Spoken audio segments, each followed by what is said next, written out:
Thank you for coming on. Sure. Thank you. I'm joining me today is Nilakantan RS, the author of South versus North: India's Great Divide. Yeah, I was reading a book, and it's actually quite an interesting read, interesting book that you've written. Um, could you tell me what made you want to start writing this book? Sure. So, I'm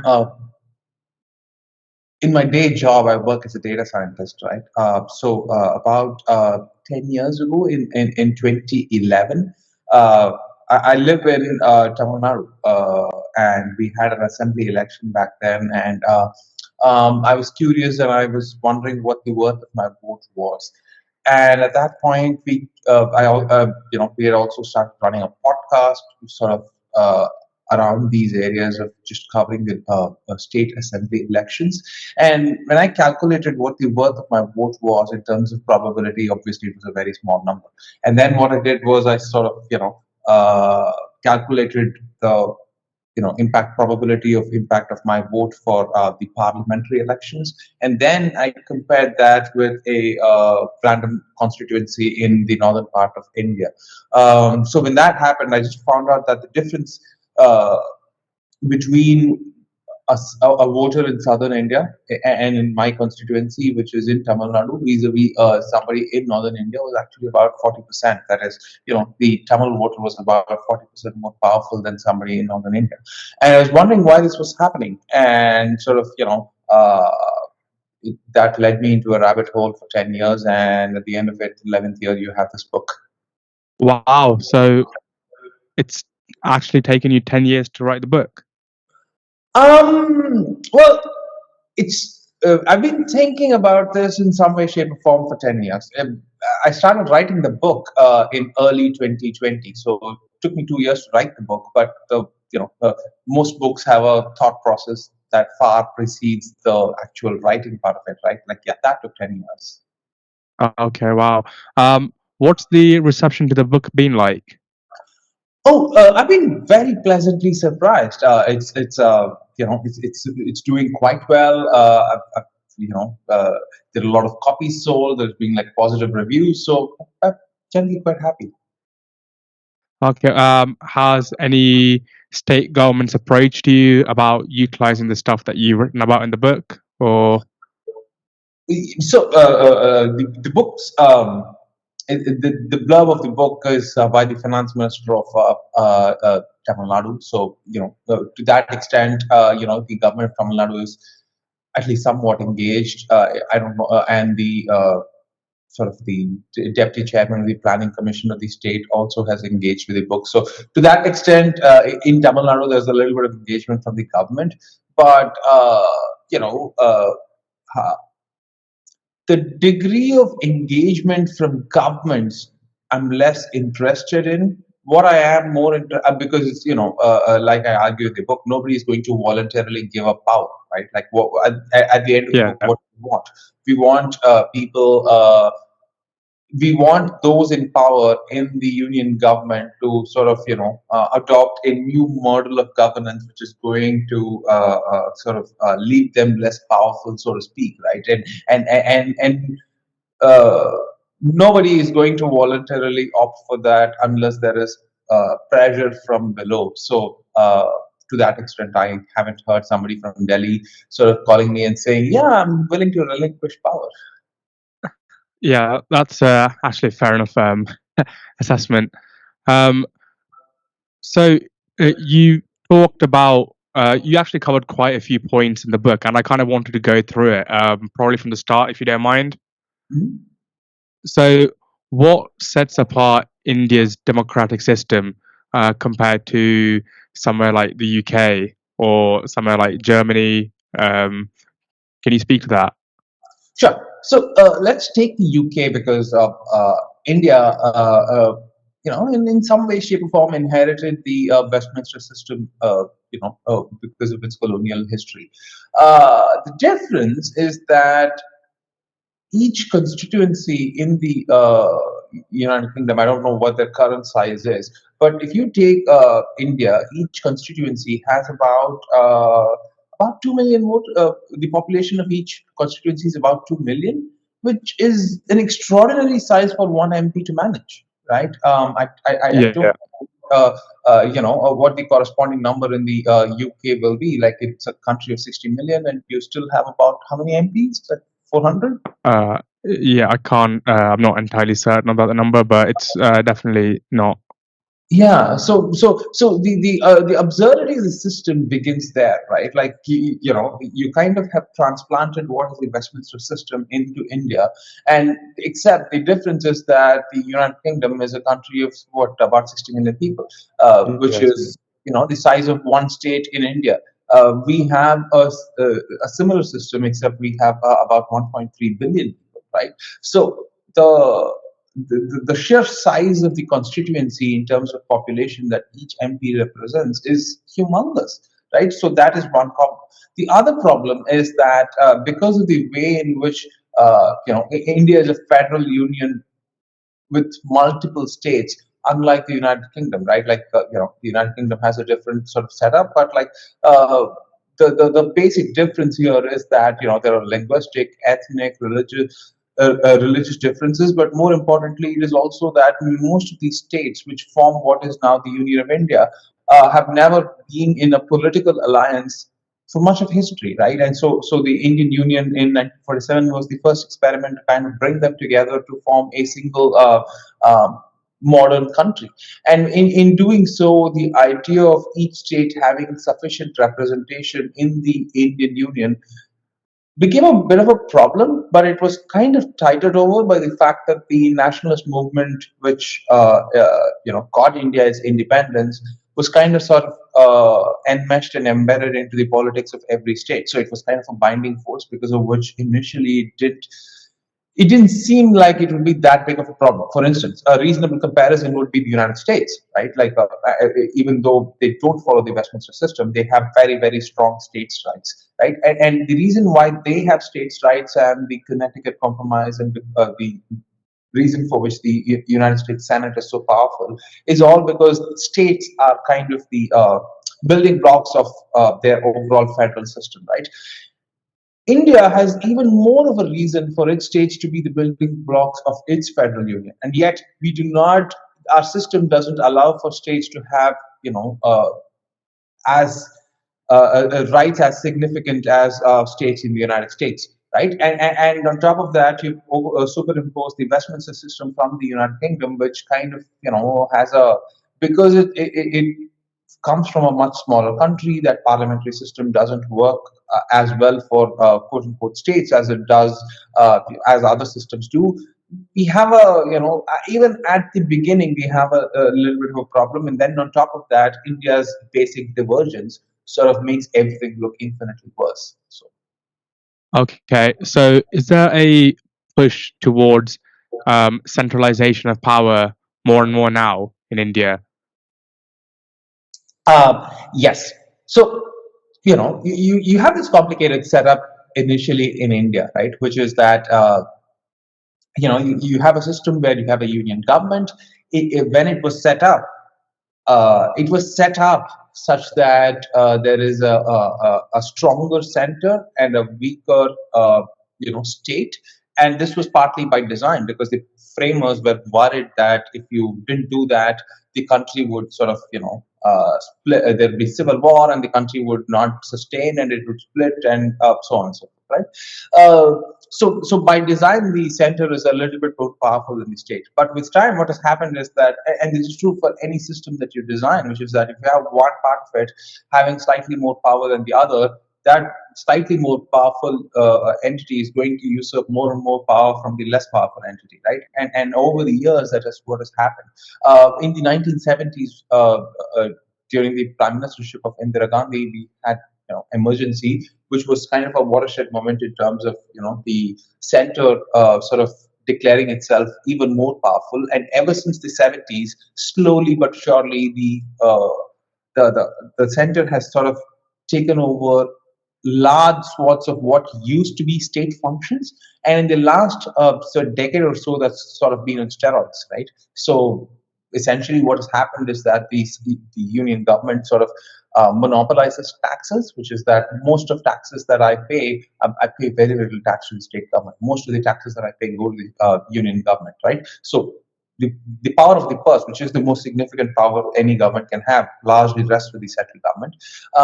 The second thing, which is the policy areas which that government, each layer of government is responsible for. Over time, the union government has sort of taken up more and more areas of policy, and even those that were explicitly stated as state subjects, it's sort of figured out. So it has used the power of its purse to sort of sidestep into those areas which aren't actually its domain. And Okay. then in the last decade or so, there's been this increasing push for this idea called one nation, one policy in multiple policy areas, which is sort of touted as some nationalist uh, idea, except that it just ends up as a power grab. So yes, to answer your question, this has been going on for about 40, 50 years, and except in the last 10 years, it's been on steroids. Okay. Wow. Do you think the reason that, like you said, in the last decade or so, the reason that this movement's kind of been on steroids is probably a result of what's happening across the world in terms of you do see more and more of a nationalist and almost isolationist um, point of view that is coming across with loads of governments. You see that in America. You kind of see that. You are seeing that here in the UK a bit as well now. Uh-huh. There's been cut to foreign aid spending, and obviously, one nation, one power. It's almost the same as "Make America Great Again." So that is a little complicated, right? Like, I would agree that the politics is kind of similar, and I don't, I'm not a sociologist. I'm not going to venture into providing you theories as to why that happens. But make America great again, or the idea of Hindu resurgence in India, or what's happening in Viktor Orban, or with Erdogan in Turkey, or with what used to happen in Brazil with Bolsonaro. There is a common element to it. There are multiple reasons, and political scientists and sociologists will give you several answers as to why that is happening. But that is in the realm of sort of the political reality of elected governments, right? But what is happening in India is slightly more than that, which is that the union government, over and top of that, such a nationalist project, is decimating the layer of government or the multiple layers of governments which exist other than the union government. Whether that is related to the nationalist project, I'm not so certain. Like, people who occupy that chair in the union government, they've always been power hungry. They always want more power for themselves. But what I see happening is that this nationalist politics is enabling that power grab more by virtue of projecting the strongman politics, right? So, see, the idea of the nationalist politics, taking hold in multiple countries, especially right-wing populist nationalist politics, is true in multiple countries, right? Like, the reasons for that are multivarious, and I don't want to get into why that happens because that's a complicated subject.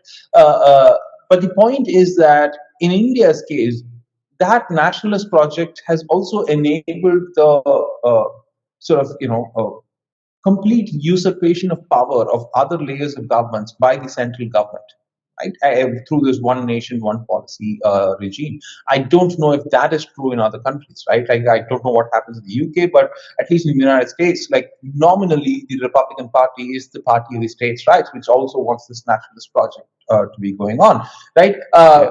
Again, I think in Germany, again, the idea of the greater federal structure in whatever way, shape, or form they want their federal structure to be is a right wing, is slightly more a right wing project than it is what is a center left project, right? But in India, what happens is that uh, I don't think it matters what the political ideology of the people in power is. It's that those in power seem to want more power accruing for themselves, right? And this nationalist politics has sort of enabled that in strange ways because it sort of sees this Hindu resurgence as sort of a single they want to see the entire country as a single Hindu society, right? Which, if you're Tamil, you sort of don't see that. If you're like, if you're any of the linguistic minorities, you probably you see yourself as, that linguistic minority first, and this larger entity second. But the Hindu nationalist politics sort of wants to do it the other way, and because they are, the Hindi majority happens to be the majority, that politics is sort of, taken precedence, and whether that is one of the reasons why we see this extreme centralization, it's a factor, but I don't think that's the only factor. Okay, wow. What do you think kind of can be done to circumvent this and ensure that states do, um, if they can't get more power, at least hold on to the powers that they already have? So, a status quo in India is not going to work, like I argue in the book, right? It's uh, like like we have one set of states which are extreme, which are doing relatively well, and it's sort of their social indicators are sometimes comparable to Western Europe. So, like I said, the structure of our politics has essentially resulted in the center usurping power, as we just discussed. And there is no, and if you see the Indian Union right now, one set of states have some indicators comparable to Western Europe. Another set of states have the same indicators comparable to Sub-Saharan Africa, and the central government sort of now is increasing its authority over both policy making and taxation in those areas, and then sort of having the same policy for both these two sets of states, which is just practically not feasible, right? So the what the book argues in the last third is essentially a new idea of democracy called gamified direct democracy, because I Yeah. see it impossible. In the current setup, it is practically impossible for you to arrive at any good solution. What will you do? Do you not want people in one part of the country to sort of have proper healthcare and education? That's not a fair thing. Do you therefore want to hold hostage those who have achieved that in another part of the country? Also, get unfair. Do you like? How do you want to sort of equalize? Taxation across these multiple states. Again, if you just keep taxing one set of states over and above, it feels like a punishment for success. Whereas, if you don't do that, it feels like you're letting down a whole swath of the other set of people. So it becomes like an intractable problem if you let status quo continue. And then on top of that, of course, you have political representation and delimitation issues coming up, and we'll discuss that separately maybe. So the answer to all of these questions seems to me to be extreme decentralization, right? And when you Yeah. want extreme decentralization, there are very many ways to achieve that. A simplistic way to do that would be what was Winston Churchill's dream, which is to sort of just well, he was under the assumption that India would not sustain as a country and it would break up into a million parts. And it had a little complicated colonial and racist tinge to it, right? Because he didn't, whatever. But the and if you also if you look at the history of secession movements all across the world, with very few exceptions, it's very easy for them to descend into violence and chaos, and nobody wants that, right? So, what is the process by which you achieve extreme decentralization, but do it in an orderly fashion, which actually achieves, the ends that you want and arrives at the optimal point of equilibria in terms of, political capacity that you want? The way to do that is what I argue is gamified direct democracy, and we can discuss that in greater detail if you want. Yeah. Would you like to define what gamified direct democracy is?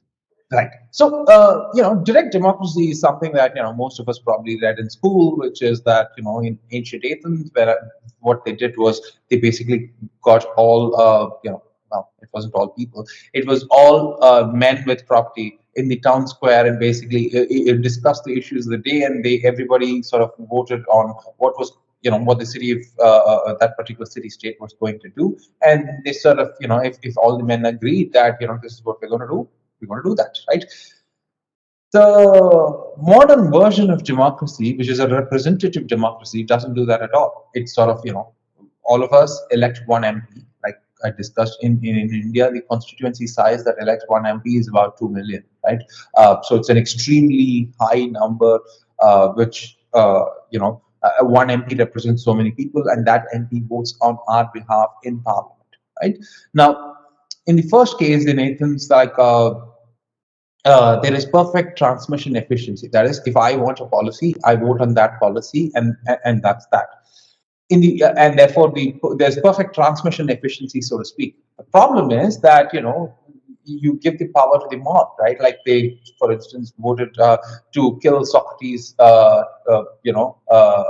death by poisoning. That was their mode of killing, all because he wanted people to have critical thinking, right? So you don't want by just because there's perfect transmission efficiency, you don't want the system to descend into a system of majoritarian tyranny, right? Like there's that problem. On the other end of the spectrum, what we now have, which is the modern representative democracy, the transmission efficiency is nearly zero. Firstly, because we have such large constituencies. Secondly, because Yeah. these MPs, even if they sort of, magically this transmission efficiency between 2 million voters and one MP didn't happen, they still cannot vote. The MP of my constituency cannot vote as she wishes in parliament because she is bound by what her political party says, and she's bound by the whip of that particular party, and she has to vote according to what her party says, right? Like her personal opinion there doesn't matter, right? And then she does this on every single bill that there is, which then results in this absurd thing of a transmission loss for every single bill, which basically means that if you measure the overall transmission efficiency of my policy positions vis-a-vis the end policy goal across a series of policy measures across various bills that are tabled in parliament, it's practically zero, right? So you don't want that either. So what is the point of optimality between these two extremes? One basically has no guardrails and it sort of can descend into majoritarian tyranny. The other has sufficient guardrails but sort of ends up sort of not being an oligarchic system of its own with very little transmission efficiency, right? So, what is the point of optimality wherein you have a reasonable transmission efficiency but have sufficient guardrails where you do not allow the system to get into a system of chaos, which then will naturally also result in the overall system sort of coming down to the decentralized equilibria that we spoke about earlier. That is decentralized. That is gamified direct democracy, right? And the way in which we achieve that is, imagine that you still had the ancient Athenian system. That is, instead of we electing MPs, imagine that sort of we disband current parliament and sort of have direct voting on all bills that are tabled in parliament, right? Now, there are a few ways that this political power is captured by the party elite, the political party elite. One is the calendar, that is the legislative calendar of what bill comes to vote, when does it come to vote. That retains a lot of power, right? So what I propose in this system is a three-legged stool. One is the actual voting itself by the people, and there are systems and safeguards for that. We'll come to that later. The other is the legislative calendar of who, when what comes to a vote. The third is the drafting, right? Because Parliament, how much ever we may not like it, has expertise in terms of drafting legislature and sort of having standing committees and whatnot, right? So that Yeah. makes sense. So this three-legged stool, what I argue is that the first will be directly voted upon by the people with some significant limits and restrictions. We will come to that in a little bit. The other two, that is a committee which basically brings in, which decides the legislative calendar, and the other committee which sort of decides what is the language of the legislation, how is it going to be framed, what taking inputs from various experts, etc. These two are separate committees which are sort of divorced from the actual voting process, and both of them will be chosen by what is the ancient idea of sortition, which is that you pick people at random. The first committee, because it's a legislative committee, you can pick it absolutely at random. The second committee, because it's an expert committee, you can still pick it by sortition, but you sort of want to have guardrails because you have to be an expert in the first place in order to get it right. So Yeah. have thresholds, criteria for who an expert is, and then pick it by submission, right? So once those two are done, the third idea of voting, I propose a algorithmic approach there, right? So one, what do you want? If you want to avoid majoritarian tyranny, what you want to make sure is that you give people the power to say no a lot more than the power to say yes, right? And that's the way in which you Yeah. stop authoritarian tyranny, right? And the way in which this particular system hopes to achieve that is that so in this system, how do you bring about any kind of law or bill or anything and get it passed through parliament? Is that first you have to uh, say that this is going to be a proposed bill, right? And for that, you have to have at least 20% of the people agree with that idea first, right? Proposed bill, right? And for that, you need to get 20% of the people sign up for that, right? And then on top of and then if it passes that particular thing, then it becomes to a vote for the general public, right? And there, what Yeah. happens is that so everybody is given n votes to begin with, right? So and how n is decided is we take the moving average of 10% of all votes, all bills passed in the last 10 years, and we give that as the value of n for every single voter. So let's assume I have, I don't know, 20 votes in a year, right? The way in which this will work is that if after this has passed, even in the initial sort of 20% requirement for a bill to pass, if I do vote yes on that, what would happen is that my n would become n minus 1 at that particular point, right? So I've Yeah. used one vote, so to speak, right? And let's say that it did pass and it became like on the second stage, right? Now I would have n minus 1, and let's say you voted no for it, right? And it still sort of passed because 20% of the electorate basically wanted it, and it won that simple majority contest, and so it became like a bill for the white public to vote on, right? To for it to actually become like a thing that people vote on, right? Now you will not have lost your one vote, because what happens was mine is n becomes n minus 1 because the proposal passed. Yours will not become n equal to n minus 1, but it will retain at n because you did not actually end up using your vote, because what ended up happening was the opposite of what you wanted, right? So there's Yeah. that happening. And then in the actual voting, we will again have the same logic, which is that anybody who wants to vote a yes, they will have this particular thing, which is that they can use one vote. But those who want to say no to it can use all their n votes. That is, if you want to say no, you can you can be n times more powerful than me who wants to say yes. Okay. Which is, Um, which is the do you way in think? which. Sorry, go ahead. Sorry. Do you think that obviously giving the citizens more power to say no, that can cause deadlock in Parliament and make it a bit more inefficient? Yes, in fact, that's by design, right? Which is that we want to make Parliament extremely so. The power of the veto is very important, right? Like for instance, take the Indian Parliament. It has about 3.41 lakh crore. A lakh crore is a trillion, I guess. So Okay. 3.41 lakh, trillion rupees set up every year for what are central flagship programs, right? Now, these are this is the central government spending on what are state subjects. If you have this system of voting, this will never pass at the central level, because there will be enmeshed states which basically want, because of the divergence that we spoke about earlier, this will never pass parliament, right? Because it's not in several states' interest to pass it. So if this doesn't pass in parliament, somebody has to do that job, right? And what will happen is that it will naturally descend into a lower layer of government and equal. So this 3.41 trillion rupees will never pass parliament at that particular level, right? So what would naturally happen? What would naturally and somebody needs to do that job, and ideally it's the job of the state government, right? And because the state, as you come lower and lower in terms of the political entity, so to speak, or for that I don't want to say lower and lower. It almost seems like there is a hierarchy of government. There isn't. As the seat of the government becomes nearer and nearer to the citizens, its chances of passing are greater and greater, simply because there is greater cohesion in terms of what the citizens want, right? Like that's the entire idea of this. And therefore, what would happen is that with time, the usurpation of power by the central government would be reversed, because nothing would pass at the level of parliament, and the chances of it passing are a lot higher at local and state government levels, right? And because Okay. this is true for policy prerogatives, the other side of this token is taxation. So why would you pay a lot more money to the union government if it is not actually doing anything, is a question that people will naturally ask themselves. And therefore, the other side of the token will also start kicking in over time. So both revenue and policy would sort of descend into the lowest denominator in terms of its geographical unit.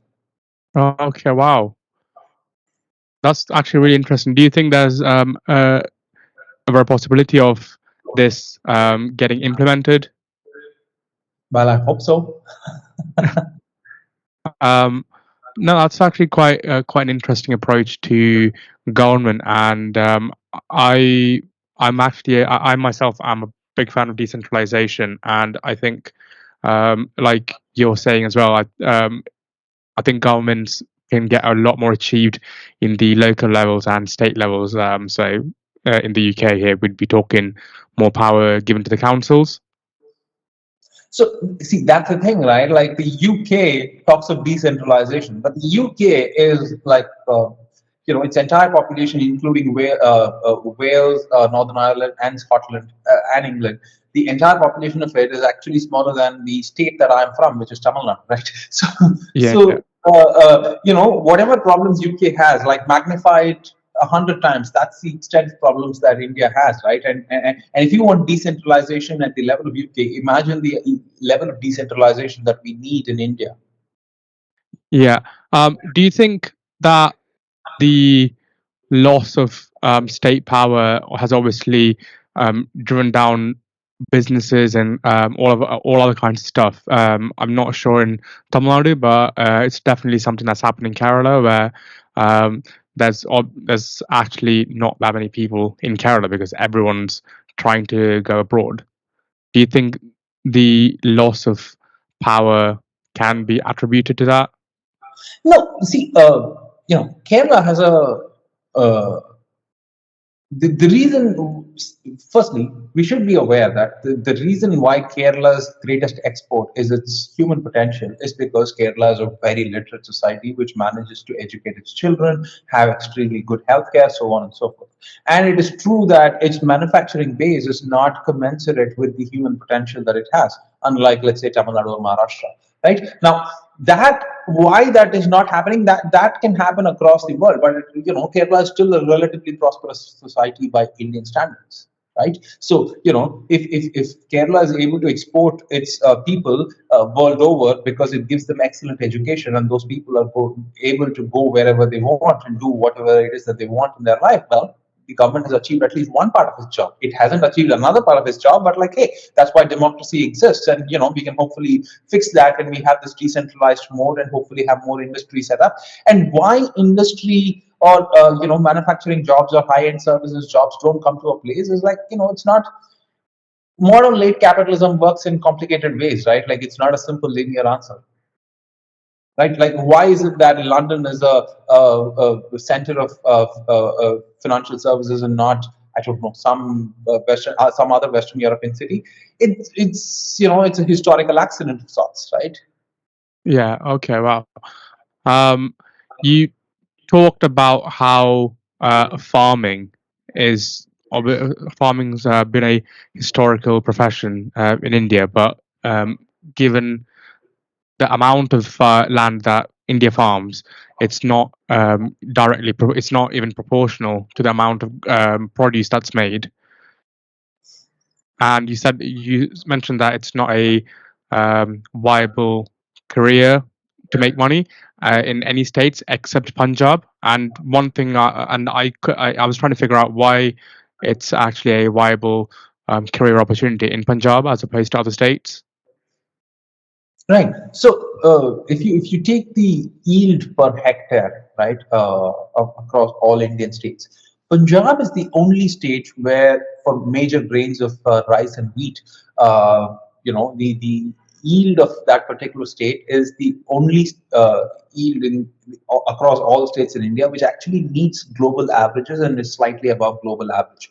Every other state in India has a yield per hectare which is like far lower than the global average, right? Like I'm talking about global average yield, right? Like we're not talking about Denmark or some agricultural heavyweight in terms of whatever global yields, right?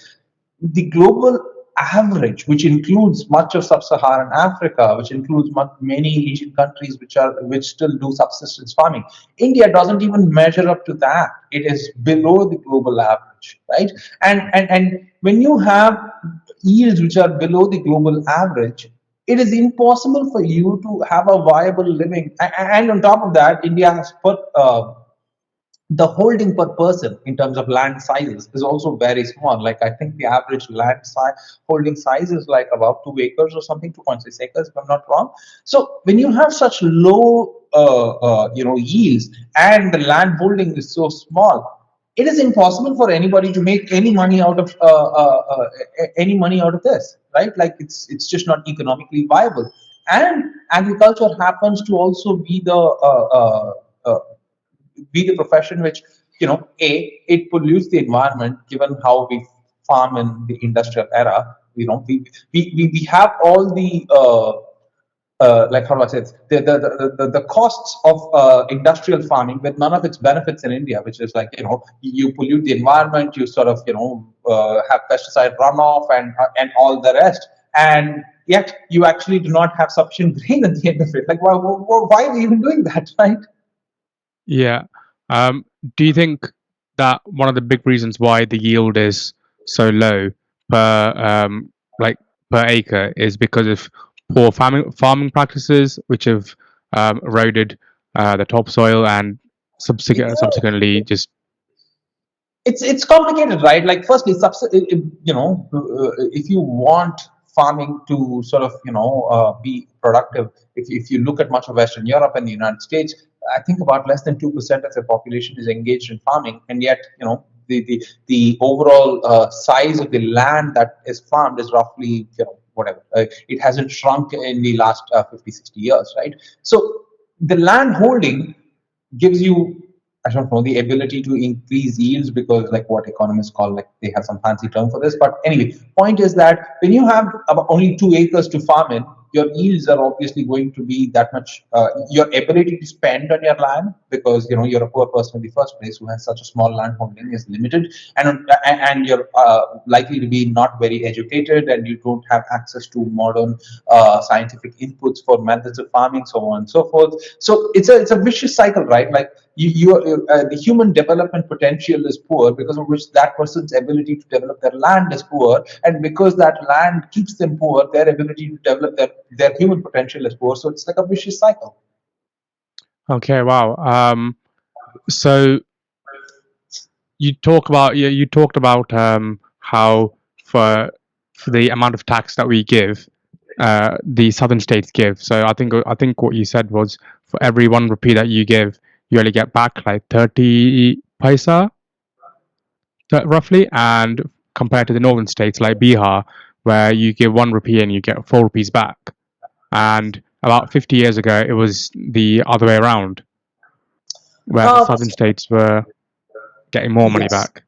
Yes, so we want to be careful in terms of measuring this in 1 rupee, which is why in the book I give you a sort of a regression chart of sorts, right? So if you look at all states in India and sort of plot a regression chart of how much what the GSDP, that is the state level gross gross state domestic product is, and measure it in terms of central transfers, and then see if or measure it in terms of their actual budgets, right?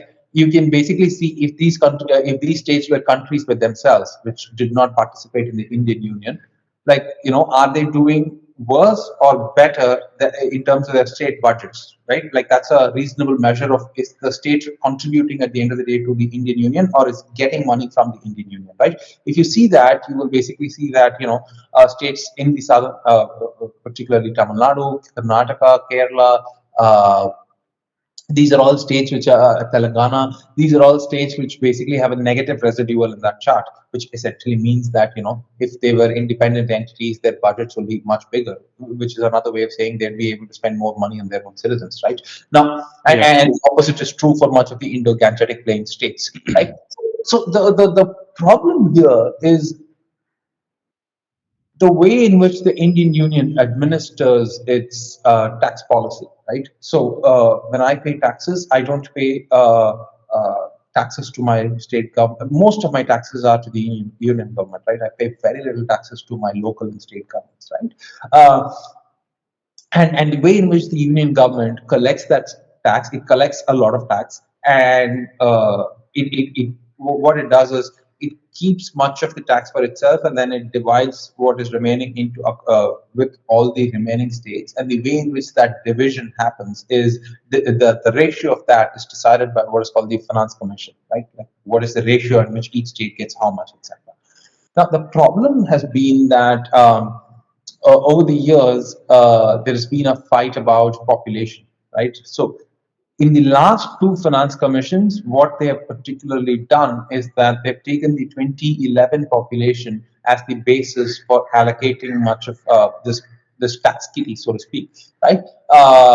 And as you know, southern states sort of have had a lower population growth over the past half century, right? And they have lower population growth because that was the intended policy of the union government in the 70s, right? So they implemented a given policy quite well, and the effect of that is that they are now being deprived of their own tax devolution, right? Yeah.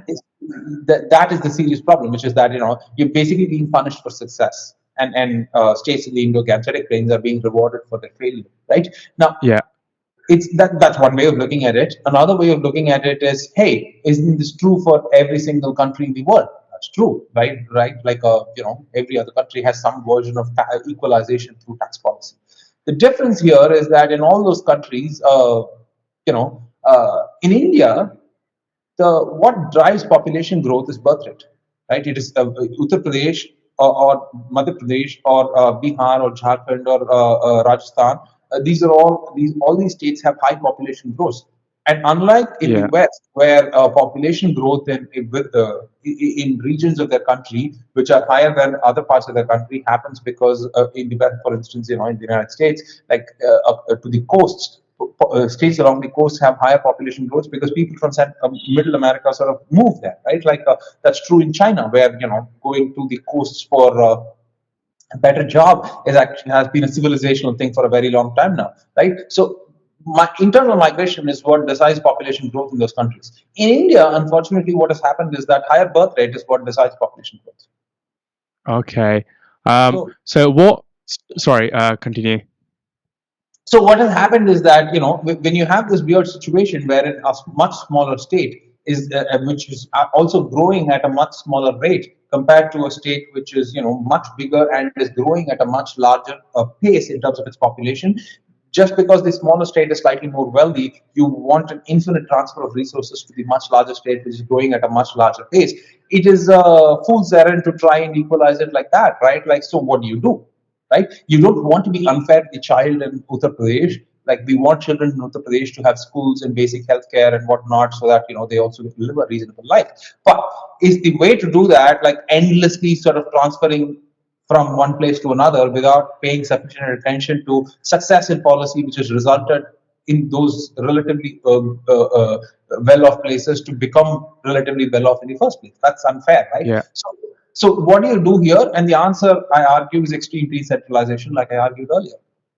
Yeah. So what's stopped the northern states like Bihar, like you were saying, from achieving this? Because obviously, if the goal was to, if the goal was set by the central government, by the union state, and the southern states achieved it, what stopped the northern states from achieving it themselves? Right. So, this is interesting, right? Like, the governments can come, say that, they have a population policy and they can, say this, that, and the other. But world over, the evidence is pretty clear. When do you achieve stable and stable populations or control the growth of populations. It's relative. It's straightforward. Send girls to school. It's the greatest contraception invented by man. Right? Just if girls get educated, they have fewer children. Just and what the southern states did, which the northern states did not do, is have a very high first the amount of gross enrollment ratio for girls in every step of the way, from primary school to middle school to secondary school to higher secondary school to college. Right? If you see this in the last 50 years, the southern states basically, in every step of the way, they just got more girls into school, retained more girls in school, stopped their dropouts, got more girls into college. And if you see the fertility rate, the greater the number of years in terms of education a girl child has, the lower the fertility rate of that particular state. So, why is this happening? Well, because many of the states in northern India did not send their girls to school. Okay. And what steps do the southern states implement to retain girls in school and make sure they continue on for a higher progression and obviously further studies? Right. So if you look across, so why do girls stay in school? There are multiple reasons, right? Like a generation ago, it was a midday meal scheme which incentivized a lot of girls to come to school and stay in school because there was rampant poverty and school was a place where they could actually eat lunch. Right. So A, that. B, in recent times, another distinct correlate has been the menstrual hygiene, the availability of menstrual hygiene products in school for free, the availability of safe, good toilets for girls to use. These are all factors that have sort of, been found to be correlated with retaining girls at sort of high school level, right? Because that seems to be an important factor, right? And a lot of southern states have um, they for instance have menstrual hygiene products given away for free to girl children whenever whenever they need it, right? Like that seems to be important. The third is this is intangible. Well, it's not intangible, but the data for it in India is difficult to find because a lot of underreporting happens. So fear of sexual violence is another important factor for girl children to sort of not show up in school. Fourth factor, and this is true for across both genders, but it is particularly true for girls, is that one of the biggest predictor of when a child will drop out from school is failure.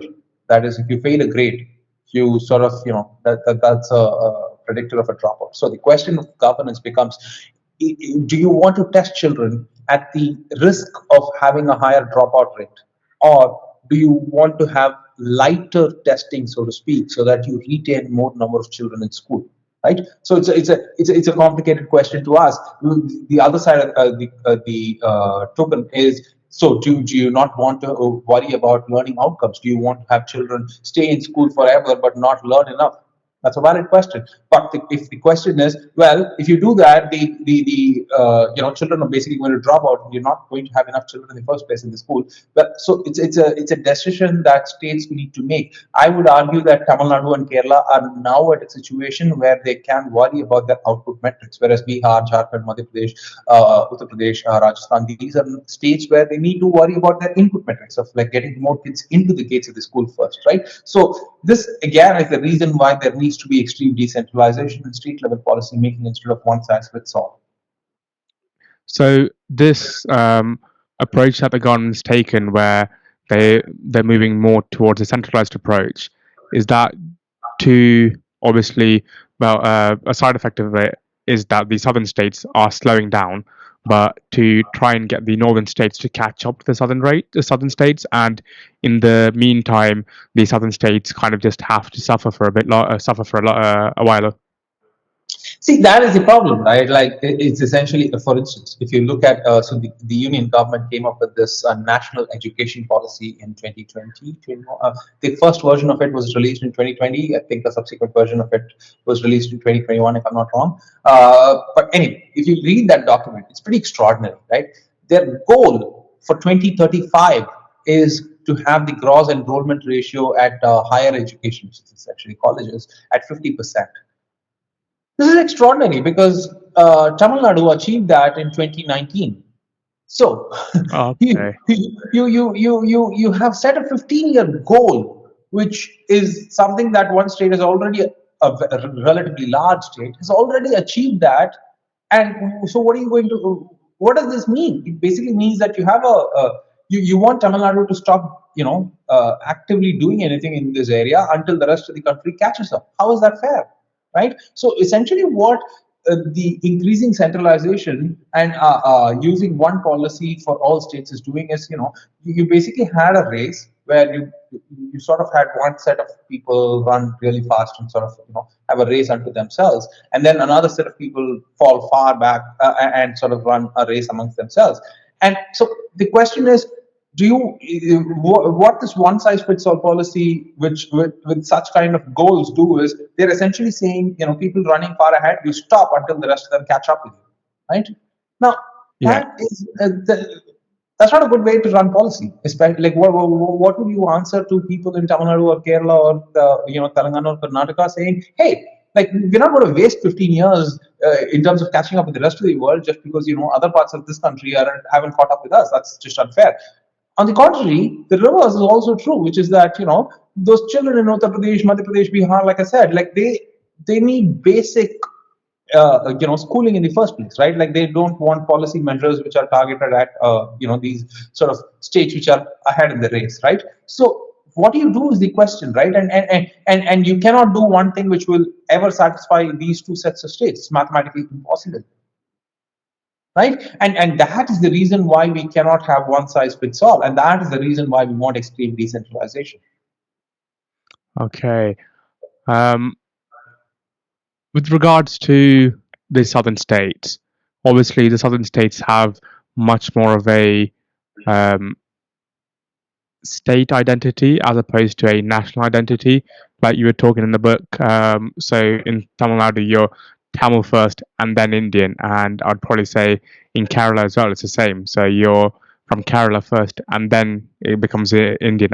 I'd probably argue that the northern states don't have that much of a difference in their own identity in terms of them being Indian. And obviously, you talk about in the book as well. There's a bigger push from the central government to make Hindi part of a national curriculum. Um, is that kind of a pointless thing to have done from the central government? Yeah, so this has been going on for a very long time, right? Like, in the 60s, there was anti-Hindi agitation in Tamil Nadu, which basically is what brought the DMK to power. And people in Tamil Nadu thought, we've won that fight. Like, why are we fighting, something which we already won 50 years ago? But the problem here is that, people in northern India genuinely sort of, if you go to the streets of northern India, they genuinely think that there should be one language across the country. Right? Like, I don't know why a lot of people think that. There are enough people who think that. Uh, the answer to that question again is, that question is actually moot, which is that if you have enough decentralization and sort of have all these state governments sort of take a view for themselves, right? Like,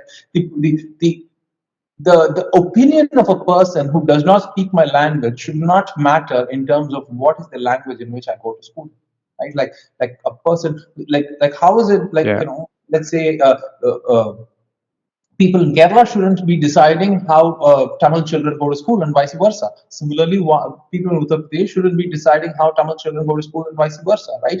Like, what we want is that state to make the best decision for its children so that they have good lives and go learn as much as possible and sort of have healthy outcomes. And here again is the basic problem, right? Like, why do we learn a language? We don't, like, learning a language because you belong to a country and you want to communicate is an entirely political purpose. We learn languages because, firstly, your mother tongue is what you sort of grow up with, and therefore you learn it, right? Over and beyond that, why you learn language, there are like very few reasons. One, I want to sort of participate in the as a data scientist, if I didn't know English, I don't know how I would read papers to sort of update myself in terms of what the latest algorithms are. That would become difficult. So English is very necessary for my trade. Uh, Similarly, if I wanted to sort of, another, essentially economic value is one reason why people learn languages. If they go to, let's say, if I go to Germany, I want to sort of integrate with that society, I learn German. Or for that matter, if I go to Delhi and sort of find a job there, I hopefully learn Hindi, right? Like, there's that aspect. Then, if you basically want to understand the sort of, there are people who want to read literature in a given language and therefore sort of, read that and sort of explore the human condition in that particular language. That's again a fair reason to sort of learn a language. There could be similar other reasons. Learning a language entirely because it's a political project for somebody else is probably the most absurd reason to learn a language, right? Like, just doesn't make sense. And Yeah. yet, that seems to be the only thing that the union government seems to be pushing. And like I argue in the book, subnationalism or linguistic identity, especially of linguistic minorities, seems to be a reason for better development outcomes. So why would they sort of erase the one thing that seems to be working reasonably well? I don't know. Why is that? Well, the easy answer is that to brand that as Hindi chauvinism, which I don't think people who want that are chauvinist towards Hindi. It is that they cannot understand the diversity of the country. They cannot respect the multitudes that exist within, and it's a very easy thing to see the other in your own image, right? For the average person, it English is somehow seen as a colonial language, and the average person in northern India doesn't seem to understand that. To me, a Tamil person, both English and Hindi are foreign languages, right? Like, it doesn't seem to occur to them that and I pick English over Hindi as my preferred foreign language because it gives me sort of economic advantages, right? Like, uh, that the idea of the map of India, it seems to be etched into their head, and languages seem to be called Indian languages, right? Like, that's something that the government uses very often, which is that they call languages Indian languages in the national education policy as well. Like, what is the definition of what an Indian language is? This, linguists don't recognize what an Indian language is, right? Like, if there are Indo-European languages according to linguists, and there are Dravidian languages according to linguists, right? This concept of an Indian language, like, is it one that originated in India, which basically then means that both English and Sanskrit did not originate in India, so they're not Indian languages.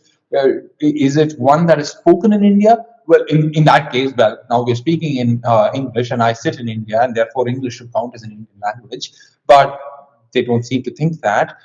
And Sanskrit is hardly ever spoken, so again, it doesn't count, right? So, well, and if you look at the national education policy, it sort of keeps harping on Sanskrit. So I don't understand how they sort of decided that Sanskrit is an Indian language, English is not an Indian language. Like, it's a political decision, right? Like, and people don't respond to that. People respond to either their personal identity, which in my case I'm Tamil, and therefore I learn Tamil and sort of things Tamil are important to me, and I assume that is true for most other linguistic minorities. And we do things for economic gain or exploring the human condition thereof, for which I use English, right? I don't Yeah. use Hindi for any of those things. So why would I learn that language? It doesn't make sense to me, right? Like, I don't think the person in northern India seems to get that. At least the politician through which they speak doesn't seem to get that. Do you think that the politicians having this approach to kind of almost shove Hindi down the citizens' throats, it's to develop a national identity and usurp the state identity that the southern states already possess? Yes, that's a reasonable explanation. I mean, that has been the project of central governments since the time of independence, right? Like, the idea of India as a union at the time of independence was seen to be unviable in the first place, right? Like, many people didn't give it a reasonable shot, and therefore, whoever was in government wanted to create a single national identity, and they used many tools for it, and Hindi was one of them. It's a reasonable thing to then argue that therefore the just like you know you could argue the reverse, right? Like Tamil identity works, Malayali identity works, Kannadiga identity works, and therefore the union government is trying to get a Hindi identity to work. Except the problem is that these things work because they're organic. That doesn't work because it seems to be shoved down the throat. I remember reading that maybe like it might have been like a few years ago now. There was a bit of a movement to where the southern states were almost going to secede from the central government. Was Yeah, that well, something that actually happened? Actually, kind of was discussed, or kind of a movement that was gaining popularity? so when the Indian Union was set up, like I said, it was set up with a strong center, right? So ever since that, like the Indian government has not dealt with like for instance, at least take the country that you're currently living in, the UK, right? Scotland wanted, like the referendum in Scotland was a, like the Yeah, English probably didn't appreciate that so many Scots wanted to break away from the United Kingdom, but to their credit, they actually had a proper referendum, which was close, right? And if Scotland had voted to sort of secede from the United Kingdom, probably that would have happened, right? Like the English might not have liked it, but they would have still allowed that to happen. The Indian Union, unlike that, sort of does not even, like, if you look at what happened in Kashmir, if you look at what happens in much of the Northeast, particularly in Nagaland since the time of the 50s, and what, like, the way in which the Indian Union came about, and ever since it has sort of dealt with such an iron fist and with such extreme violence. Uh, Towards anyone and everyone who ever wanted some version of self-representation, be it, the examples are the number of soldiers in the streets of Kashmir, or what happened in Nagaland over the years, or in Manipur for that matter. It's not a reasonable option even for those who want to secede, because who wants to have such violence on their hands, right? Like, so nobody does, which is why what I if you want to, like, why do people want to secede in the first place? Hopefully it's because they want better lives for themselves, and if you can arrive at that organically through democratic means, which is what gamified direct democracy hopefully achieves, why would you want violence? Why pick up a gun if you can do it by a vote? yeah, that's true. Um, you talked about in the book, and I've also recently learned that the Indian Parliament, there's the number of seats are being reallocated. Was it in 2026? No. So what's so in 1976, what happened was, because yeah, they froze the states per state in based on 1971 census, because they had this population policy at that point in time, right? So they basically said, in every other democracy, what happens? They have a census every 10 years, and based on that census, they redraw the boundaries of the constituencies, and they reapportion sort of, number of seats to every state. For instance, recently the American census happened, and they sort of had more states, more congressmen from the state of Texas and fewer from some other state, which was, I I guess some Midwestern states, like, whatever, Wisconsin, etc., lost a few, whereas Texas gained a few, right? So in every democracy, that should happen every 10 years, right? Like, that's because one person, one vote is the idea, and you have to do this if you want to maintain that code. The problem in India was that we decided on a population policy in the 70s, and therefore, as the other side of that coin, we basically said, because we want this, we will also have freeze the number of seats per state, so that states that do well aren't punished, Yeah, because right, like, so in a democracy, the fuel or the resource that which you run your democracy on is people. A population control policy essentially reduces that basic resource, and so they didn't want this moral hazard. They basically had the that was for 25 years. So sorry, you cut off there. sorry. So essentially, in 1976, they froze the number of seats per state in parliament. Right now, Okay. and that was for 25 years, and they uh, re-enabled that freeze one more time in 1999, and that is set to expire in 2026. Right now, when it expires in 2026, what has happened in the last 50 years? Kerala has the population growth of Kerala in 40 years between 1971 and 2011, for which the last year census for which we have data, Kerala's overall population grew by 56%. Rajasthan's population grew by 166%, right?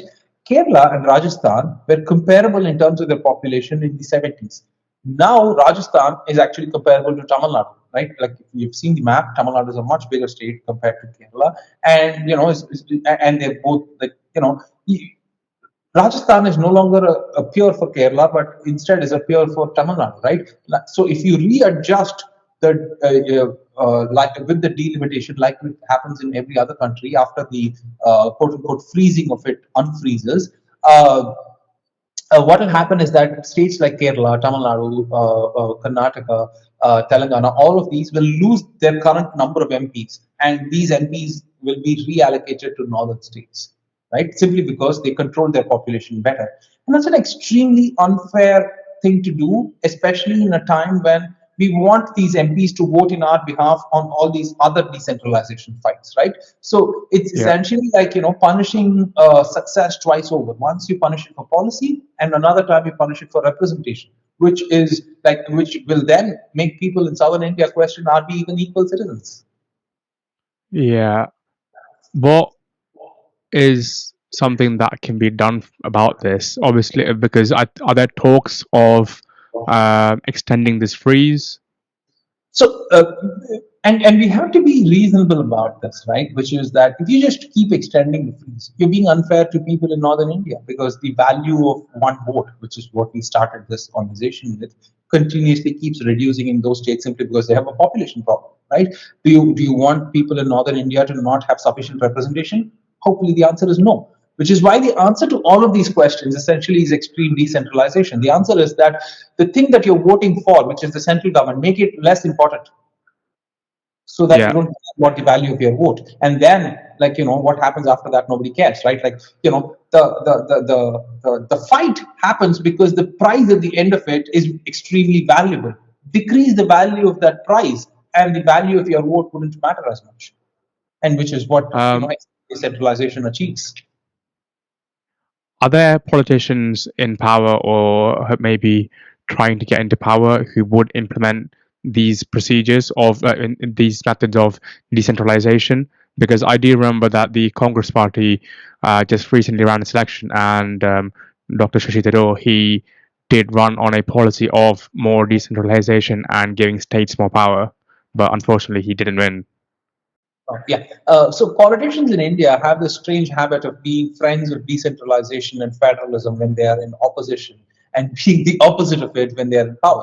Do you know who the greatest champion of decentralization was in the decade, like somewhere between 2009 and 14? It was a certain then chief minister of Gujarat called Narendra Modi. He was like a champion of decentralization. Look at what he has done when he has been prime minister, right? So Okay, it's wow. yeah, it's convenient to sort of argue for decentralization of power when you don't have power. It is what you do when you're in power that matters. Okay, I did not know that. Yeah. So that's actually interesting to learn. So, are there any politicians that are in power who is championing decentralization rather than the ones who aren't in power? Then, So okay. So, but the serious answer to this question is that state level parties, for instance, the DMK in Tamil Nadu, one of its founding principles has always been decentralization, because it again you could argue that that's because of selfish reasons, but whatever their reasons are, they kind of knew that they will never occupy the seat of power in Delhi because they are essentially a regional party. So they wanted extreme decentralization, right? Like so, and that's a good reason to have decentralization, which is that may 100 regional parties bloom, and may they be the only way in which political parties exist in this country, so that all of them will want extreme decentralization.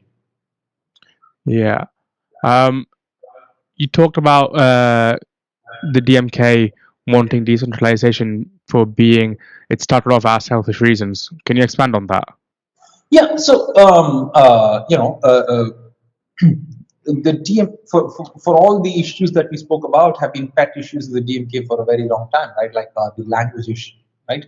The idea of revenue. So I have this wonderful book which basically is called it's 1974 Manila Suyachi in Tamil, which basically translates to 1974. Manila Suyachi means state's self-government. I think it's that's the literal translation, but a better translation would be federalism. But anyway, the point is that that was an important plank of the DMK as its founding principle, and what it essentially argued for was that it's the same thing which you said a while ago, which is that these states of India, and particularly because it's a party from Tamil Nadu, it was talking about its Tamil interest, which is that this is a nation in and of itself, and that we're part of a larger country, and therefore most decisions should be made at the state level, be it education or health or tax revenues or any and all of them, and therefore we want increased power authority for state governments. And if you imagine before the 1960, whenever the Indo-China War was 64, whenever before that the DMK was actively seeking secession from India. They sort of, it was an official plank of the DMK, right, to secede from India. It's the Okay, Indo-China wow. War, after which they basically, whatever, for political exigency or for other reasons, they basically said, that is no longer a plank, and we will now be part of the Indian Union, so to speak, right? So and that's true for several parties, right? Like there are in the Northeast, in every single one of those states, you have parties with a history of some version of secession. It's secessionist movements have been true in Punjab, but the point is that when you have explicit politics of secession, it's the threat of violence then sort of, like, how do I say this? If you actively seek secession, the other side, which is the Indian Union, is going to clamp down heavy, and then the reaction is going to be heavy. So it just descends into violence very soon and chaos very soon because there's bad faith action, right? Which is why we want to be careful to avoid that. But and the question is, how do we achieve decentralization without either, if you have political parties and they want to win within the system, they will either sort of be what parties today are what the DMK and the other parties from the Northeast were like in the 60s, right? You don't want either one of them. What you instead want is an orderly shift of power and an inversion of the pyramid of power. And the way to achieve that is through gamified direct democracy, hopefully, because you don't want to run the risk of extreme violence and just bad faith actions all over. Okay, wow. It's looking a bit bleak, isn't it? Yeah, well, Um, which is, I will tell you this: a lot of my friends who came back to this country in the early 21st century from other countries, because whatever, they all had an American education, and sort of they came back to India in the first decade of the 21st century. But now a lot of them are leaving back again because they just don't think that this country is working.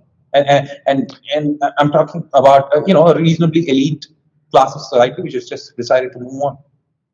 yeah, I do see that happening here as well because one of the things that you said was that obviously when you got an aging population, the rise of social care goes up, and that's kind of what's happening here in the UK now, where there is aging population, this social care has gone up, and as a result, there's a bigger increase in recruitment, and there's quite a lot of nurses coming over from India now, Mhm. and I think as a like, and even students as well. I think there's probably quite a few number of students now who are studying in the UK Mhm. compared with maybe like a decade ago in India. Yeah, yeah. So, yeah, and I'm not even talking about people who are going for better opportunities. A lot of my friends are leaving India not because of economic opportunities. They're pretty well off. The reason why they're leaving is they're worried about the way in which this country is headed. They don't think this is a reasonable society to live in. Okay, wow. Have you thought of that yourself? No, Uh, and I'll tell you why. Uh, if I um, if I do not, like what is the purpose if I'm not fighting for the change that I believe in the society that I'm from, like me transplanting myself to a different society where I do not even have the right to fight for something just makes absolutely no sense to me. have you thought of running for office or some kind of political? No, Um, No, because the idea that I propose is gamified direct democracy, which is whose one of the primary ideas of it is to move away from the representative model of democracy. And I can't be a representative if I were to propose a model that sort of seeks to move away from it. Okay. Um, what's your prediction in the next coming 10, 20 years for India? I I see a lot of so the next 10 years or 20 years is going to be particularly difficult for India because all of these issues that I discuss in the book are going to come to fruition, and how they're decided is going to decide the future of this country, right? Whether we do this in a sane manner without picking up a gun and fighting over it, or and one way that I propose is gamified democracy. But if that doesn't happen, hopefully people find other methods to do it without picking up a gun, because essentially what you're arguing for is the political dignity of two people, and it is a zero sum game, right? So I'm worried that it will easily descend into violence, but I hope cooler heads prevail. Okay. I think that's probably a good place to end it. Thank you. Uh, do you want to tell people where they can find your book? Sure. Like they generally say, anywhere good books are sold in India, hopefully, but the easiest place to find it is probably Amazon, because we live in a late capitalist world. Yeah. Go to Amazon and hit South versus North, and my name, and you will probably find the book. Have you got any more books in the works now, or? Like I said, I work for a living as a data scientist. Writing this book was very difficult because well, we started this meeting at 5 a.m., which is why I have no problems waking up early, because I used to write this book at 4 a.m. So Okay. I'm not looking up. I'm not, you know, it was a very difficult but rewarding experience. But I'm not too sure I want to do this one more time. Okay, fair enough. Okay, I think that's probably it. Thank you. Thank you so much for coming on. Thank you. Appreciate you coming on this early. Yep. Bye bye. All right, thank you.